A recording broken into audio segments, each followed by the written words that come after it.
Muy buenas gente y bienvenidos a un nuevo vídeo.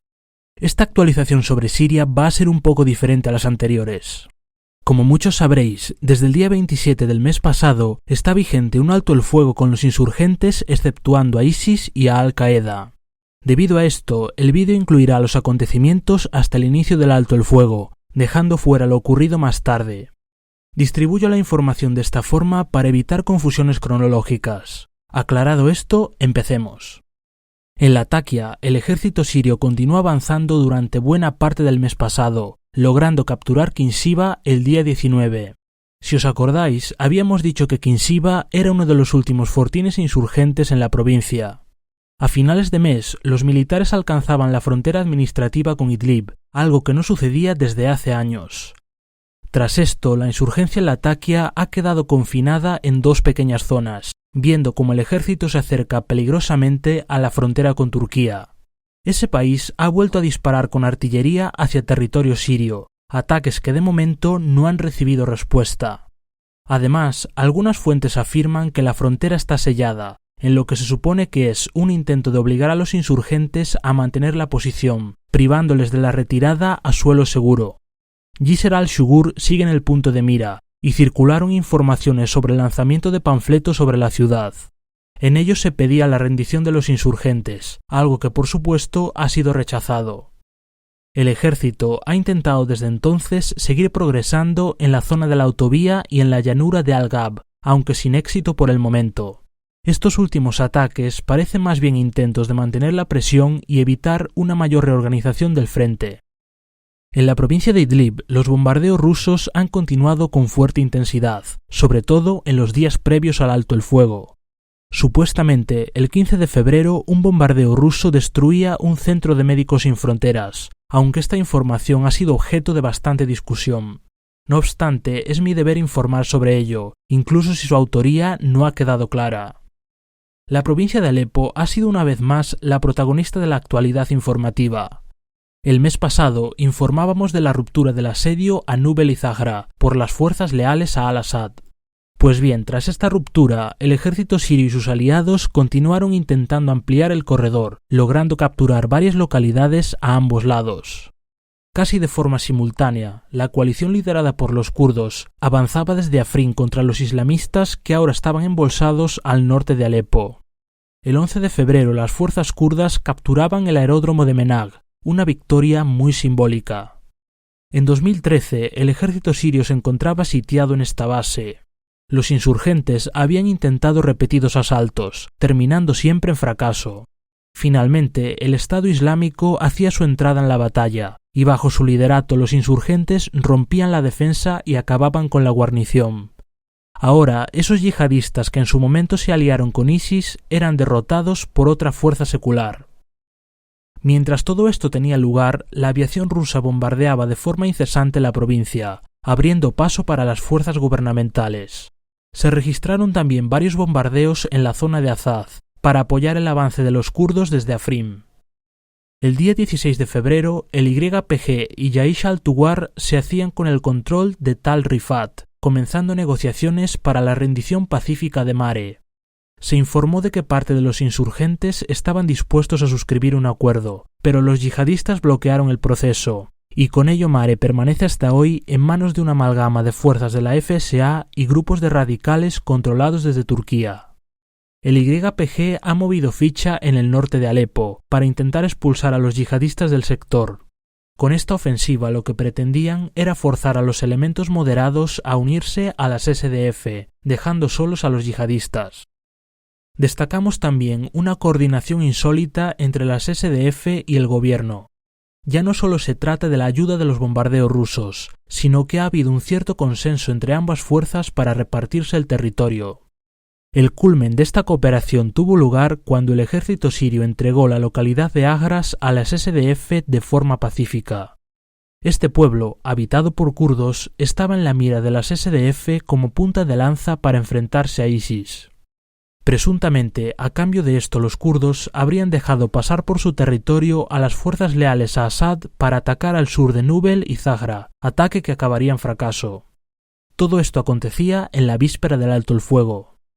Como reacción a las derrotas frente a gobierno y a kurdos, varios grupos de insurgentes dentro de Alepo formaron una nueva mesa de operaciones conjunta. Entre esos grupos está la infame Ahrar al-Sham y los turcomanos de Sultán Murad, un grupo integrado por racistas antikurdos manejados por Turquía. Desde ese momento, los grupos mencionados han estado batallando con las SDF en Sheikh Maksud, lo cual ha resultado en pequeños avances para la coalición liderada por los kurdos. Al este de la ciudad, el ejército sirio cercaba al ISIS en torno a la central térmica, neutralizando a los últimos grupos de militantes días más tarde. Gracias a esto se espera que la central pueda volver a producir electricidad en unas pocas semanas. La situación social en Alepo es bastante precaria, no habiendo acceso a luz ni a agua corriente. Cuando las fuerzas gubernamentales todavía estaban celebrando su éxito en este campo de batalla, el Daesh los volvía a pillar por sorpresa, esta vez al sur de la ciudad, en la ruta que une Alepo con Hama.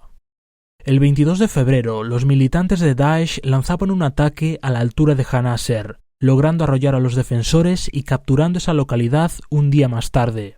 De forma coordinada, otros grupos de insurgentes situados al oeste atacaban y capturaban varias posiciones del ejército, estableciendo contacto con ISIS en las cercanías de la carretera. Este es el primer episodio de cooperación militar de ISIS con otros insurgentes en mucho tiempo. El ejército sirio movilizaba entonces a sus fuerzas desde Cueires, logrando recapturar Canasser tras 2 días de lucha. A finales de mes, la ruta volvía a estar abierta, con los militantes todavía acechando en sus cercanías. Las claves de esta batalla son 2. En primer lugar, la zona estaba en principio defendida por reclutas novatos del ejército sirio. Por enésima vez, vuelve a quedar patente lo estiradas que están las fuerzas gubernamentales. En segundo lugar, es probable que Daesh sacase una parte de sus militantes del este de Alepo, antes de que el ejército cerrase el cerco. Esos militantes habrían sido decisivos para ejecutar este ataque. Un poco más al sur, en Izrilla, el ejército avanzaba hacia Raqqa desde mediados de mes, capturando varias posiciones en días sucesivos. Este avance se vería paralizado por la ofensiva antes mencionada. No obstante, y a pesar de estas victorias, hay que insistir en que la fuerza más efectiva contra ISIS han sido los kurdos una vez más. Recordemos que las SDF o Fuerzas Democráticas Sirias son una coalición de varios grupos opositores lideradas por el YPG kurdo. Aunque los kurdos forman el grueso de sus fuerzas, cada vez más árabes se están sumando a esta alianza. En las 2 últimas semanas de febrero, las SDF pusieron en marcha una operación para capturar Shadadi, centro logístico de ISIS y cruce de caminos entre Irak y Siria. La ofensiva fue un éxito, capturando grandes extensiones de terreno en pocos días. El Daesh mostró por primera vez signos de un gran desgaste, retirándose de Shadadi sin presentar demasiada batalla. Hace unos meses esto sería impensable, dado el valor estratégico de esa localidad. Tampoco podemos decir que la campaña fuese un paseo, pues con la captura de Shadadi, un grupo de militantes de ISIS se había quedado embolsado hacia el norte, presentando una fuerte resistencia. Fue entonces cuando sus compañeros situados al sur de Shadadi montaron un contraataque, registrándose enfrentamientos en los arrabaldes de la ciudad. No estuvieron ni cerca de expulsar a las SDF, pero su maquinaria propagandística se encargó de llenar Internet de falsas informaciones, que algunos activistas opositores repetían como loros. Días más tarde se deshizo la ilusión, una vez que las SDF reafirmaron su control sobre la zona y neutralizaron a los últimos terroristas atrapados. La coalición kurda no solo salía airosa de este enfrentamiento, sino que continuaba avanzando hacia Deir ez-Zor. La respuesta de Daesh a esta derrota poco se haría esperar. Justo el día en el que el alto mando kurdo presentaba su balance, una nueva batalla comenzaba en el sur de Kobani y en el norte de Raqqa. Varios ataques en la presa de Tishrin terminaban en fracaso, sin mayores dificultades para las SDF. Sin embargo, el 26 de febrero, el Estado Islámico montó una operación bien coordinada en toda la mitad norte de Raqqa.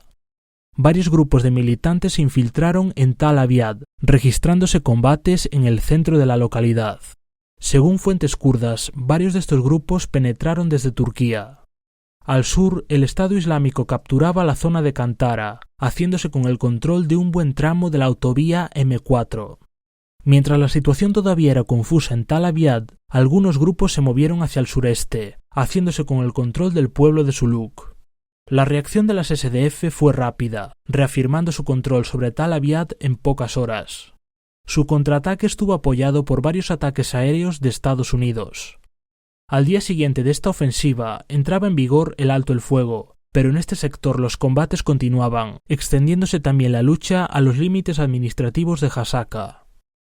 Cambiando ahora de escenario, si nos desplazamos a los desiertos del sur, veremos un frente inusualmente activo.